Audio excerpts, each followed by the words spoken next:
How's it going, y'all? Titans Fan 920, and today we're going to do something a little bit different than usual. It is the first day of Throne of Eldraine spoilers. We're going to talk about them, talk about some new cards that we can be playing in Standard coming up, and just go over a few that I'm excited about personally and think it has potential.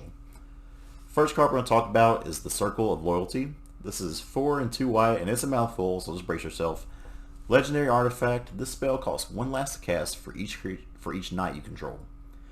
Creatures you control get +1/+1. Whenever you cast a legendary spell, create a 2/2 white knight creature token with vigilance. And lastly, you can pay 3 a white and tap it to create a 2/2 white knight creature token with vigilance. So let's kind of break that down. That's a lot to take in for one card. 6 mana, but the spell costs 1 less for each knight you control. So again, this really depends on the kind of deck you're going to be running. I could see a knight-based deck being a thing here, and so this being pretty cheap. Creatures you control get +1/+1. I think it's important to note that's not just knights, that's any creature, which can be good. Whenever you cast a legendary spell, create a 2/2 white knight creature token with vigilance. Dominary was rotating, I thought, but here we are with legendary synergies paying off again. So a few things about this card. I think this could slot into a bigger mid-range or control deck. It doesn't have to be knight focused. You'll be paying a little bit more for it, obviously, but the fact that anytime you cast a legendary spell, those kind of decks are going to have a lot of legendary things in them anyways. But if there is some kind of Orzhov Knights or something like that, Mardu Knights, this seems like it's going to be really, really good and something you want to have. There's a lot of ways to make things kind of broken with this, it seems. Having this in a deck with something like Oketra, where you're casting creature spells and possibly making 4/4 zombies and 2/2 knights that all get buffed, that seems really good to me. So we'll see how it plays out. It depends on how the meta shakes up, but I think this card has potential. Next card I'm going to talk about is one of the very first ones, if not the first one spoiled in this set, Oko, Thief of Crowns. This is a Planeswalker that is 1 green-blue legendary Planeswalker Oko. Starting loyalty of 4, which is already really high for a 3-mana walker, +2 creative food token. For those of you unaware of what food tokens are, you can play 2 and tap them, and you gain 3 life. I'm not very excited about that personally. Life gain kind of synergies and things just really haven't been for me for a while now. But it's still it's a neat thing. The tokens are really pretty. But just starting this, you play this thing up for 3 mana and you start it off at 6 loyalty is pretty impressive. You can also +1 target artifact or creature loses all abilities and becomes a green elk creature with base power and toughness of 3/3. And then finally, the -5 on here. Exchange control of target artifact or creature you control, and target creature an opponent controls with power 3 or less. Somebody's going to find a way to probably do something janky and great with this, and it may be a good card on its own. Who knows? That's above me right now. I need to see more of the set before I figure out how good this thing is. But based on just stats alone, this thing has potential. Folk show. So the next card I'm going to talk about is a fun one. Wrinklemaster of Pranks is a 2 black fairy rogue legendary creature. So it's a 4 mana flying haste. Whenever Wrinklemaster of Pranks deals combat damage to a player, choose any number. Any number. Each player discards a card. Each player loses 1 life and draws a card. And each player sacrifices a creature.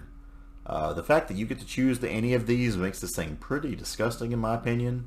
And maybe it's just the love of Gutter Bones in me, but I just want to sack Gutter Bones every single turn and buy it back and keep it up. Is that something that's going to happen? Probably not, but I can dream, right? But no, this is a 4 mana 3/3 with haste with the flies, so I think this is something that actually is going to be decent. Anything you pay 4 mana for, you want it to either have a good ETB so it doesn't get value if it gets killed right away, or make it demand an answer right away, and this card does just that. So I think this actually has potential. Again, depends on how the meta shakes out, but I like it. Next up, let's talk about the big boy himself, Garruk, Cursed Huntsman. Oh yeah. Don't unsubscribe or leave me for that. Garruk is 4 black and a green. You pay 0 to create a 2/2 black and green wolf creature token with when this creature dies, put a loyalty counter on each Garruk you control. Very weird wording there because obviously in standard right now we only have the 1 Garruk, but I'm not sure if this was made for either Commander or Brawl or something like that, but it's an interesting way to word it. But anyway, that's a 0 where it starts at 5 loyalty. You can -3, destroy target creature, draw a card. So we're kind of getting back to the old templating of Planeswalkers where your +1 is some creature form of protection, your minus is a way of killing something or card advantage, and then the -6 here on this, you get an emblem with creatures you control, get +3/+3 and have trample. So this is pretty cool to me because as you see, it starts off at 5 and its plus is a 0. To get to that 6 mana there, you have to have your wolf token die, but I think this has potential in either a bigger control deck or it's going to be like a big mid-range deck if those even exist. The emblem there doesn't really fit with control decks because giving your creatures +3/+3 doesn't really matter that much when you don't play a lot of creatures. But if you can have a way to have this live while you ultimate, then you're making 5/5s every turn with trample, and that's pretty good. Next card I want to talk about is Midnight Clock, which was appropriately spoiled on midnight last night. So well done, Wizards, well done. Midnight Clock is 2 and a blue artifact. You can tap it to add blue mana. You can play 2 and a blue to put a hour counter on Midnight Clock. So we're talking hour counters here. It says at the beginning of each upkeep, put an hour counter on Midnight Clock. When the 12th hour counter is put on the Midnight Clock, shuffle your hand and graveyard into your library, then draw 7 cards, exile Midnight Clock. So very, very flavorful in this card and pretty cool, I think. You put this in, you've already got a little mana ramp here, so it's like it really only costs 2 mana to play. And you've just got like this inevitability that the clock's ticking, you know, time's counting down, and all of a sudden you're about to get a fresh 7-card hand there. Any kind of control deck I feel is going to want something like that. It's pretty good. And the fact that you can play 2 and a blue to put a counter on it and accelerate that process if need be seems pretty sweet to me. Next one we're going to talk about is old Gilded Goose. I absolutely love this artwork. If nothing else, I'm showing it just for the artwork. But it's a 1 mana, 0/2 flying. When it enters the battlefield, create a food token. You can pay 1 in a green and tap it to create another food token. Or you can just tap it, sacrifice a food, add 1 mana of any color. A lot of flexibility here makes me think this is probably going to see play somewhere. I know it doesn't jump off the bat right away. It's been something really, really good, but you know, you've always got to bolt the bird, and in a way, this does fit that. You know, it's a bird. You can bolt it. We'll see if it's good enough. Also, just going to show for the artwork here, Order of Midnight. That's such pretty artwork. I don't think the card's good, but that artwork do. Next up, for people who just want their, I guess, discount lightning greaves, we have Crystal Slipper, 1 in a red. Equipment here, equipped creature gets +1/+0 in haste, equip 1. Is it going to be good enough? Probably not. And something like limited though, I can see this has been a bomb. Not a bomb, but it's pretty good. So let's get to the weird creature adventure things here.